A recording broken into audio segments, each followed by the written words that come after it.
नमस्ते। साना साना हाथ जोड़ी। लेखक है मधु काकड़िया। कृतिका भाग 2 में संकलित अभ्यास के प्रश्नों की हम चर्चा करेंगे।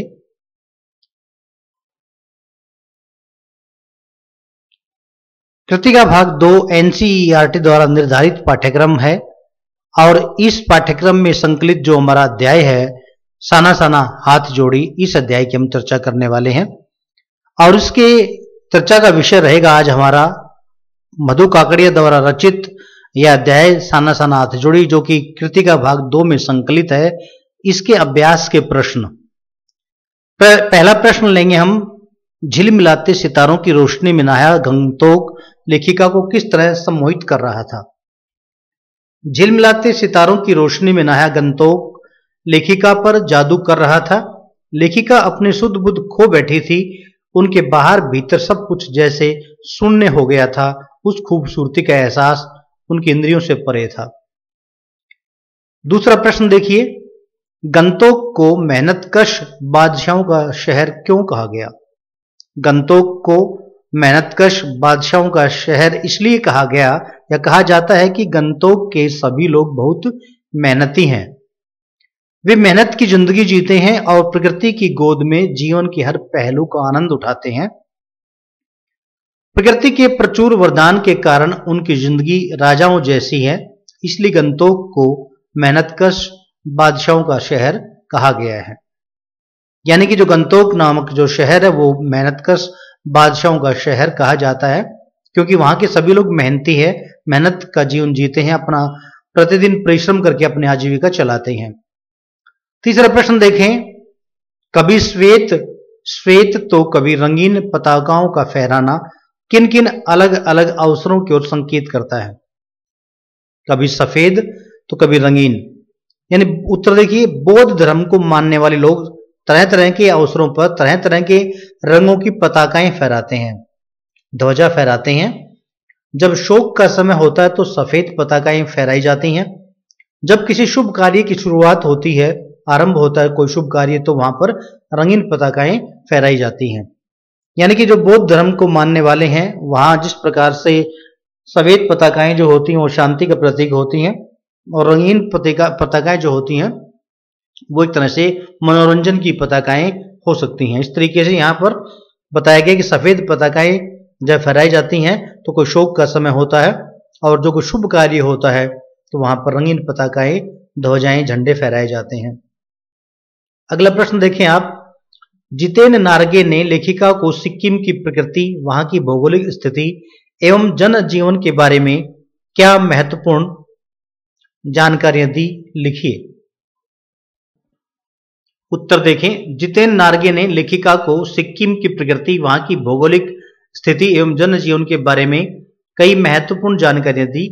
जितेन ने बताया कि पहाड़ी इलाका होने के कारण वह रास्ते दुर्गम थे। वहां के बच्चों की जिंदगी आरामदेह कतई नहीं थी।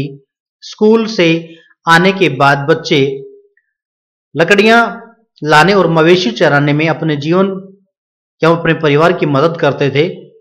उसने उन्हें बौद्ध धर्म में फहराए जाने वाली पताकाओं के बारे में बताया और धर्म चक्र के बारे में भी बताया।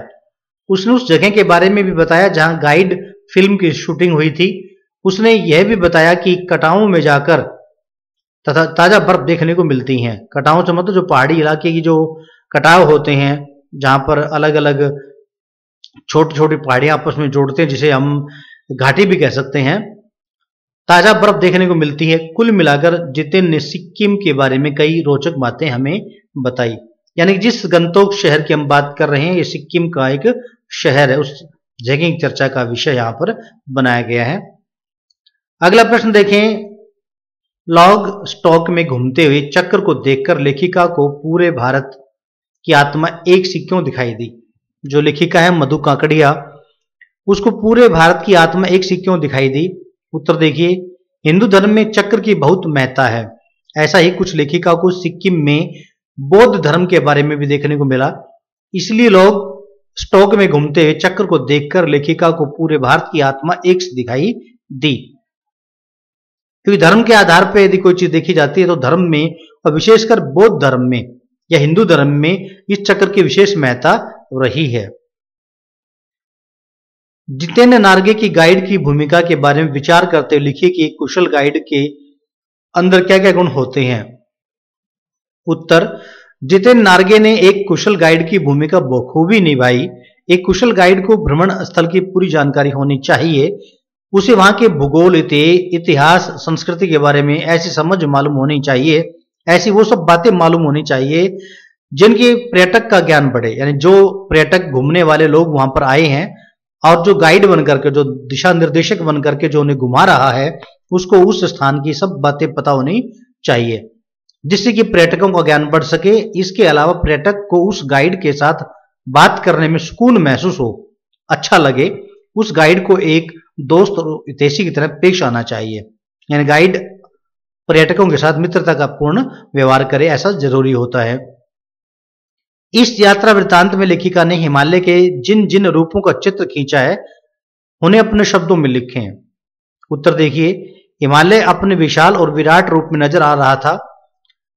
रास्ते संकरे और जलेबी की तरह टेढ़े मेढ़े हो रहे थे। नीचे घाटियों में मकान इस तरह लग रहे थे कि जैसे छोटे छोटे धरौंदे हों। बादल भी अब नीचे नजर आ रहे थे, जैसे पाताल की ओर जा रहे हों। इस तरीके से वहां पर हिमालय का जो चित्र खींचा गया उसका वर्णन यहां पर किया गया है। आगे प्रश्न देखिएगा, प्रकृति के उस अनंत और विराट स्वरूप को देखकर लेखिका को कैसी अनुभूति होती थी। उत्तर देखें, प्रकृति के उस अनंत और विराट स्वरूप को देखकर लेखिका जैसे कहीं खो जाती थी या खो गई थी। अन्य लोगों के विपरीत वे खामोशी से उस सौंदर्य का रसपान करना चाहती थी। वे गगनचुंबी पहाड़ों, दूध या झरनों और हरियाली के सौंदर्य का एक एक कतरा अपने आप में समा लेना चाहती थी।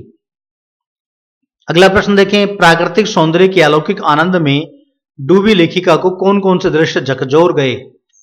प्राकृतिक सौंदर्य, अब देखिएगा, लेखिका जब प्रकृति की अलौकिक छटा का आनंद ले रही थी तभी एक दृश्य ने उसे झकझोर दिया। उसने देखा कि स्थानीय महिलाएं अपने पीठ पर बच्चे लादे पत्थर तोड़ रही थी। उस प्रारंभिक सौंदर्य के बीच भूख, दैन्य और जिंदा रहने की लड़ाई को देखकर लेखिका का मन पसीज गया। बच्चों को वो पीठ पर लादकर अपने काम में व्यस्त थी। वो महिलाएं अपना काम लगातार करती रहती थी, बच्चों को अपने पीठ पर लादकर वो काम कर रही थी। ऐसा लग रहा था जैसे कि मातृत्व और श्रम को साथ साथ वो निभा रही थी। यानी मातृत्व और एक साथ परिश्रम को साथ साथ निभाने का काम कर रही थी। अगला प्रश्न देखें, सैलानियों को प्रकृति के अलौकिक छटा का अनुभव करवाने में किन किन लोगों का योगदान होता है, उल्लेख करें। उत्तर देखेंगे हम इसका। सैलानियों को प्रकृति की अलौकिक छटा का अनुभव करवाने में असंख्य लोगों का योगदान होता है। गाइड और ट्रैवल एजेंसियों तो सबसे आगे होती हैं, लेकिन इसके पीछे नेपथ्य में बहुत लोग काम करते हैं। हजारों गुमनाम लोग इस काम में अपना जीवन व्यतीत कर देते हैं, बिता देते हैं, ताकि किसी पर्यटन स्थल तक एक अच्छी सड़क बन जाए, जिसके बिना कुछ स्थानों तक तो पहुंचा ही नहीं जा सकता। इनके अलावा इनके अतिरिक्त स्थानीय दुकानदार, होटल आदि चलाने वाले जो लोग होते हैं, उनका भी अहम रोल उसमें होता है। अगला प्रश्न है, कितना कम लेकर ये समाज को कितना अधिक वापस लौटा देती हैं। इस कथन के आधार पर स्पष्ट करें कि आम जनता की देश की आर्थिक प्रगति में क्या भूमिका होती है। उत्तर देखें, किसी भी देश की आर्थिक प्रगति में हर नागरिक की भूमिका होती है। उदाहरण के लिए एक बहुमंजिला इमारत को लीजिए। इस तरह की इमारत की कल्पना के लिए आर्किटेक्ट और इंजीनियर की जरूरत होती है, लेकिन उसे मूर्त रूप देने के लिए हजारों मजदूर और सैकड़ों राजमिस्त्री का काम करना होता है। मकान बन जाने के बाद उसे रहने लायक बनाने के लिए बढ़ई, इलेक्ट्रीशियन और अन्य कई कारीगर काम करते हैं। ठीक इसी तरह से देश की प्रगति में हर मजदूर, हर क्लर्क, हर छोटा बड़ा व्यवसायी, व्यापारी, हर शिक्षक आदि का योगदान होता है। आगे प्रश्न देखें, आज की पीढ़ी द्वारा प्रकृति के साथ किस तरह का खिलवाड़ किया जा रहा है, इसे रोकने में आपकी क्या भूमिका होनी चाहिए।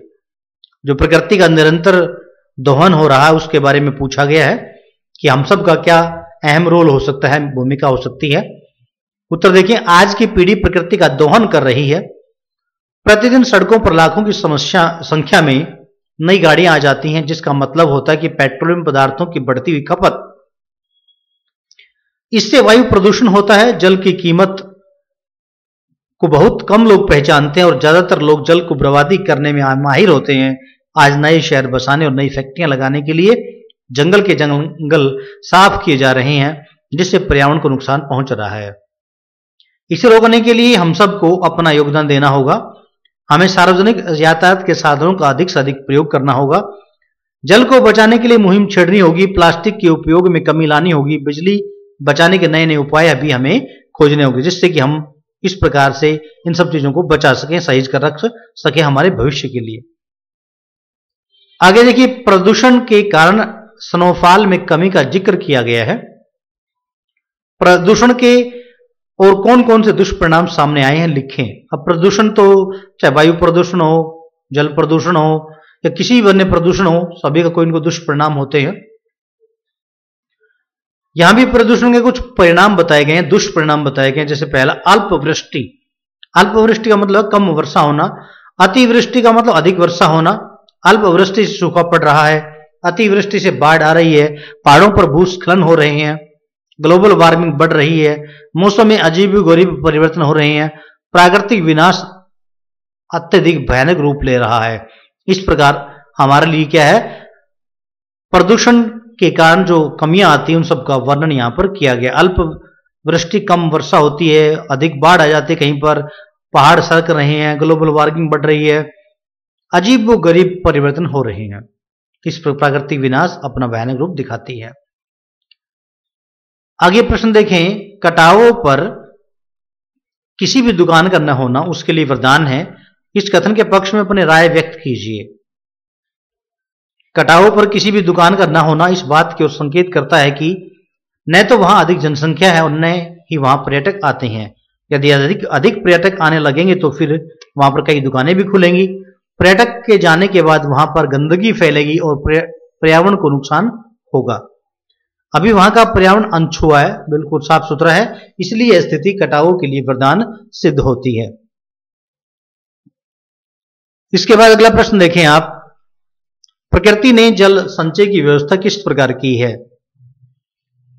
उत्तर, प्रकृति ने जल संचय के लिए अनूठी व्यवस्था की है। वर्षा ऋतु में बारिश का पानी पहाड़ों के ऊपर जम जाता है और इस तरह जल का संचय हो जाता है। फिर जब गर्मी में लोग पानी के लिए त्राही त्राही करने लगते हैं तो यही बर्फ पिघलकर लोगों को आवश्यक पानी मुहैया कराता है। बड़ी अच्छी व्यवस्था है प्रकृति की। कुदरत के सामने किसी का वश नहीं चलता। वो कुदरत अपने आप जनजीवन की सुख समृद्धि के लिए प्रयास करती है। आगे प्रश्न है कि देश की सीमा पर बैठे फौजी किस तरह की कठिनाइयों से जूझते हैं, उनके प्रति हमारा क्या उत्तरदायित्व होना चाहिए। अब देश की सीमा पर बहुत से फौजी भाई होते हैं, सैनिक होते हैं, उनके प्रति हमारे कुछ दायित्व होते हैं। जैसे देश की सीमा पर बैठे फौजी अनेक तरह की कठिनाइयों का सामना करते हैं, अनेक प्रकार की समस्याओं का सामना करते हैं। मौसम की मार इसमें अहम होती है। यदि वे हिमालय के आसपास तैनात होते हैं तो उन्हें भीषण सर्दी का सामना करना पड़ता है। यदि वे राजस्थान के इलाके में होते हैं तो उन्हें भीषण गर्मी से झेलनी पड़ती है। उनके प्रति हमारा उत्तरदायित्व ये बनता है कि हम सही समय पर अपने टैक्स जमा करें ताकि उन फौजियों के लिए जरूरी संसाधन जुटाए जा सकें। हम उनका सदैव मान सम्मान करें। जहां भी हमें दिखाई देते हैं उन सबका हम मान सम्मान भी हमें करना चाहिए। आपने साना साने हाथ जोड़ी जो अध्याय हम पढ़ रहे हैं, जिसके अभ्यास के प्रश्न हमने पढ़े, ये मधु काकड़िया द्वारा रचित था और इसको आपने सुना, देखा स्मार्ट हिंदी वर्ल्ड मेरे YouTube चैनल पर। आप लगातार मेरे YouTube चैनल पर इसी प्रकार बने रहें और मेरे YouTube channel smart Hindi world को देखते रहें। आपका धन्यवाद।